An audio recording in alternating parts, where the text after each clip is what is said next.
नमस्कार दर्शक बंधु सिद्धार्थ उत्सव स्वतंत्र कार्यक्रम जीवन जिज्ञासा कार्यक्रम को स्वागत करुच्ची मु सोनालिशा। दर्शक बंधु बेले बेले एमती किसी कथा थाए जोटा कि आम मन को बहुत शांति देता है, बहुत खुशी देता है। आ खास करके जदि आमे देखिबा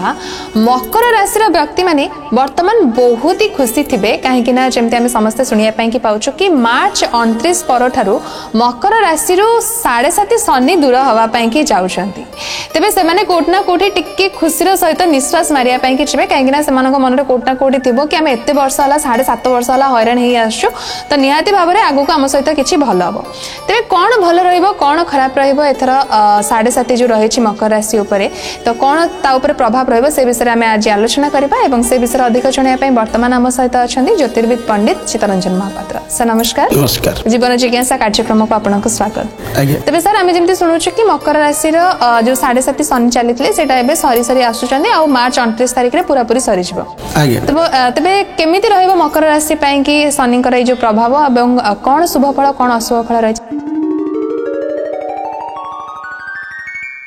शनि 7.5 मुक्त पाइबे अर्थात शनि थर्ड फेज तृतीय पाद कौचे तृतीय पादटा से खराब नुहे तो से लगी आम कही रखा जे शनि 7.5 प्रभाव मुक्ति पाइबे। तो यहाँ मकर राशि गोटे बहुत भल खुशी खबर जे मार्च 29 जो शनि चलन हे से दृष्टि आम देखा देच से तृतीय पाद शनि जो चलन हे तो से 7.5 प्रभावटा क्षीण हो शनि 7.5 सरीजो ये जोटा कि गोटे खुशी खबर से कही रखा। एत सहित मकर राशि 3टी नक्षत्र उत्तराषाढ़ नक्षत्र मकर राशि एवं धनिष्ठा नक्षत्र श्रवणा नक्षत्र मकर राशि ये 3टी नक्षत्र एवं मकर राशि मकर लग्न व्यक्ति विषय में आलोचना करवा आम कार्यक्रम माध्यम कौन रहिबो प्रभाव। तो देखु आपण बर्तमान पंचम बृहस्पति आप चली आगामी समय षष्ठ बृहस्पति हम ज्योतिषशास्त्र एमती जिनिस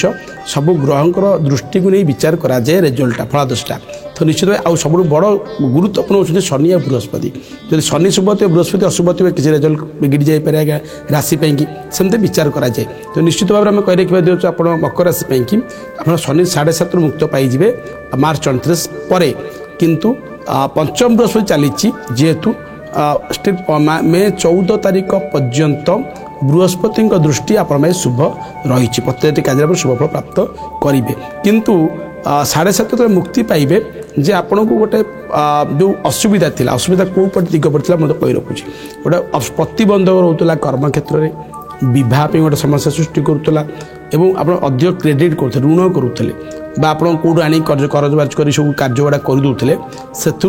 मुक्ति पाइबे अधिक ऋण हो क्रेडिट हो मुक्ति पाइबे सब दिगरू मुक्ति पाइबे। तत्सहित कौन आउ गोटे जिन सब बड़ जिन हूँ कि कोर्ट कचेरी मामला लिटिगेशन मामला निमती आप जॉब को नहीं कर्म को नहीं कि हो दीर्घ दिन धरी आपंकर रेगुलेशन होता कर्म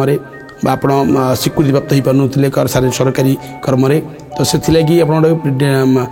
कोर्ट कचेरी मामला केस करते तो सहीटा आप जययुक्त आप सपेक्ष से केसटा जीव आप डिग्री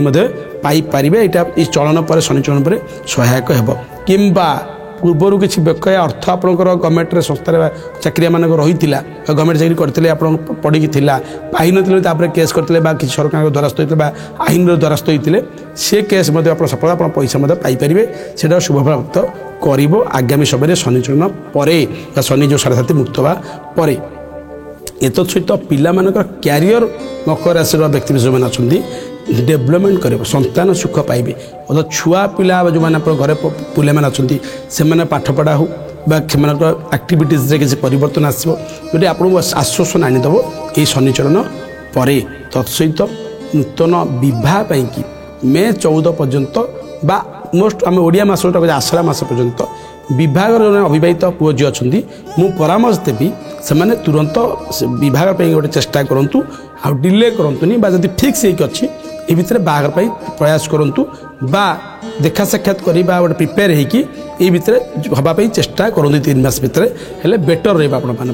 टिके समस्या आनीपे ये शनि चलन पर एमती हेनी बाहर हेनी हम डिले हो पाए से मुझे परामर्श देवी आ षष्ठ बृहस्पति जेहेतु आपंकर हो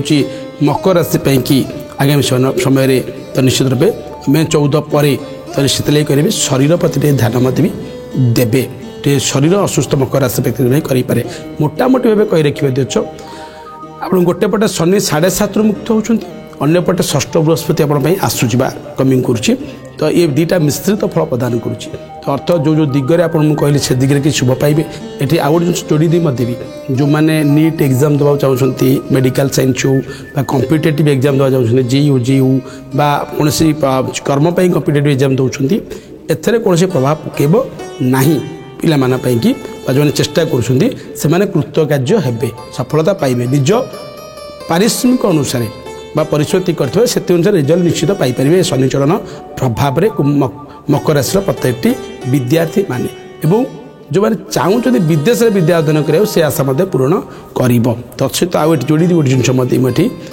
मैंने दीर्घ दिन धरी इच्छा प्रकाश करुले गोटे बाहर आम कर्म करूँ बाहर को जापर नहीं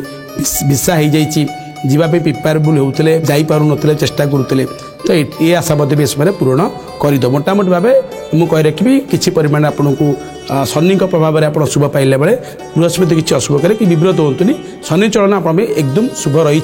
प्रतिकार भी किसी आवश्यक ना कि करें भल प्रातः स्नान पर हनुमान 40 प्रतिदिन पढ़ु देखिए आप शुभ रही निहाती भाव में मकर राशि किसी शुभ फल किसी अशुभ फल प्रायतः आप जमी कहले टी अधिक शुभ फल जेहेतु शनि कोप 7.5 मुक्ति मिल तेज दर्शक बंधु आशा कर आज जीवन जिज्ञासा कार्यक्रम निहाती भाव भल लगी कि समय तो सरी सरी आसला आमको विदाय नहीं जावाक पड़ो हेल्ले पुणी थे आपण पाखक फेरबू जीवन जिज्ञासा कार्यक्रम नहीं आउ कि नुआ प्रश्न और उत्तर सहित रोचु नमस्कार।